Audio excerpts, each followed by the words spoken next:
Kwa majina naitwa Benjamin Martin, kutoka kanisa la Adventista Sabato Lubaga, chama cha watafuta njia. Katika ziara yetu ambayo tumeifanya hapa, tumejifunza mengi. Tumeona baadhi ya matunda ambayo ni chakula ambayo unaweza kuyatumia kwa ajili ya kupikia chai hata usipokuwa na sukari. Pia tumeona baadhi ya miti ambayo ni dawa, miti ambayo ni miti asilia. Miti husaidia katika magonjwa mbalimbali ambayo humkabili binadamu. Pia tumeona nyuki, namna ambavyo nyuki wanaishi na namna ambavyo wanatengeneza asali kupitia maua. Tumejifunza namna ya kufuga na vifaa ambavyo wanatakiwa kuwa navyo kwa ajili ya kufugia nyuki.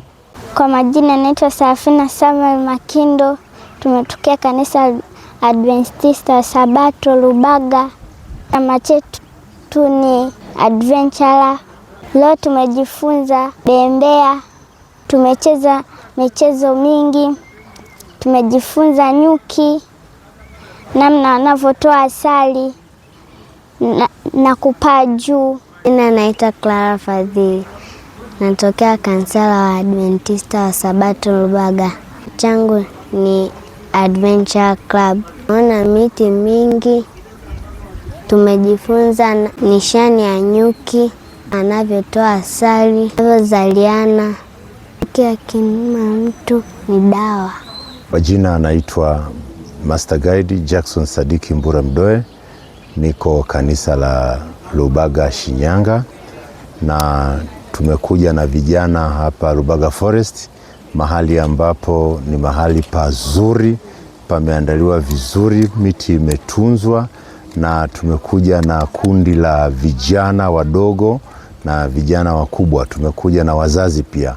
Tumekuja na vijana wadogo kwa maana ya adventurers, alafu tumekuja na kundi la vijana wa kati ambao ni wakubwa zake na adventurer ambao ni pathfinders.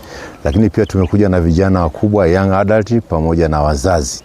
Na kusudi la ziara yetu hapa Lubaga Forest ni kuja kuwafundisha watoto waone vitu vya asili. Kuna uoto wa asili hapa, mahali ni pazuri, pametunzwa miti, na tumeweza kutembea, tumeona miti zaidi ya 300 ambayo imetunzwa mahali hapa.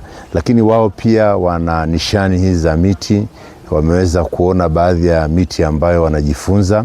Lakini miti ya sumu pia wameweza kuiona, miti ya matunda wameweza kuiona, miti ya dawa wameweza kuiona. Lakini pia tumetembelea maeneo ambayo yameandaliwa vizuri sasa kwa ajili ya michezo, kwa ajili ya picnic. Kuna maji, kuna mazingira mazuri yameandaliwa, na hapo tunapata tiba ya mapumziko. Katika idara ya vijana kuna nguzo zishikilia idara ya vijana. Mojawapo ni fellowship, wanapata ushirika wa pamoja. Katika ushirika wa pamoja kuna hapo mahali ambapo ndio wanaweza wakakaa mahali wakajifunza vitu, wakafahamiana, wakaendelea kujenga undugu na kujifunza mambo mbalimbali. Lakini tuna nishani ambazo zinakwenda kufundishwa na tayari zingine zimeshafundishwa, ambazo zinawasaidia vijana kuweza kutawala mazingira ya porini. Kwa mfano, sasa hivi pale kuna nishani ya nyuki inaendelea. Yako mambo mengi sana ambayo wamejifunza na wanaendelea kujifunza kuhusiana na huyu mdudu nyuki, namna anavyofanya kazi, namna anavyotengeneza asali, namna wanavyofanya kazi kwa ushirikiano. Hapo pia wanajifunza na wao kufanya kazi kwa ushirikiano kama nyuki wanavyofanya kazi. Jina naitwa Wile Jihango Shuli, ni msimamizi wa masuala ya utalii ikolojia katika msitu wa Lubaga uliopo Shinyanga.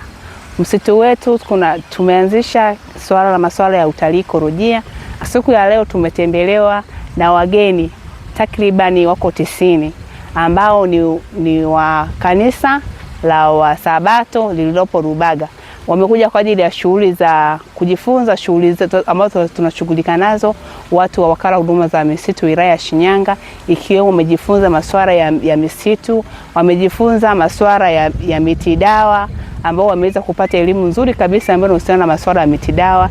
Pia wameweza kujifunza masuala ya ufugaji nyuki, ambapo sasa wameweza kupata elimu sahihi namna gani nyuki wanafugwa katika maeneo gani, na wameweza kujipatia asali ambayo ni nzuri kabisa kwa ajili ya matumizi ya binadamu. Watoto wamefurahia, wamebembea, wameona kuna maji na vitu vingine ambavyo tunapo hapa Lubaga Forest.